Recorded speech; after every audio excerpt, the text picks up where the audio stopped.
சினிமாவில் பல பேர் ஜெயிச்சிருக்காங்க, சில பேர் தோத்துருக்காங்க அரசியலுக்கு வந்து. உதாரணத்தை எடுத்துக்கிட்டா விஜயகாந்த்.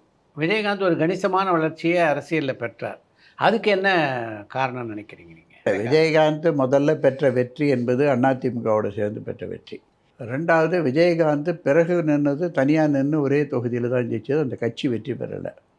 ஒரு அரசியல் கட்சி என்பது ஒரு வெறும் ஈர்க்கப்பட்ட ரசிகர்கள் கூட்டத்தை மட்டும் வச்சு நடத்த முடியாது. ஒரு தத்துவார்த்த தெளிவுகள் அதுக்கு தேவை. ஆகவே அது அவர் இப்போ காலம் அவர் விட்டுடுச்சு, இறந்து போயிட்டாருங்கிறதுனால இப்போ அவரை பற்றி நம்ம பேசுகிறோம். ஒருவேளை இருந்திருந்தால் கூட அவர் என்ன பண்ணியிருக்க முடியும் பெருசாக? அவர் ஏன்னா அவரோட நானும் ஒரு 1-2 மீட்டிங்கில் பேசியிருக்கிறேன்.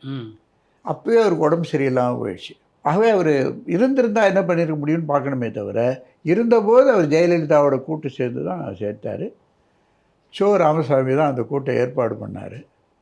அதுக்கு பிறகு வந்ததில் அந்த அம்மாவுக்கும் அண்ணா ஜெயலலிதாவுக்கும் இவருக்கும் அந்த முரண்பாடு வந்த உடனே சோவை கூப்பிட்டு அந்த அம்மா திட்டிச்சு, நீ எதுக்கு கொடுத்தீங்கனாலும். அதனால் தனியாக அவர் நின்று ஒன்றும் பெரிய இது பண்ணலை. பட் அவருக்கு ஒரு மாஸ் மூமெண்ட் இருந்தது. அந்த மாஸ் மூமெண்ட்டு அரசியலில் அதிகாரத்தை கைப்பற்றுற அளவுக்கு இருக்குமான்றதை சோதிக்கப்படலை.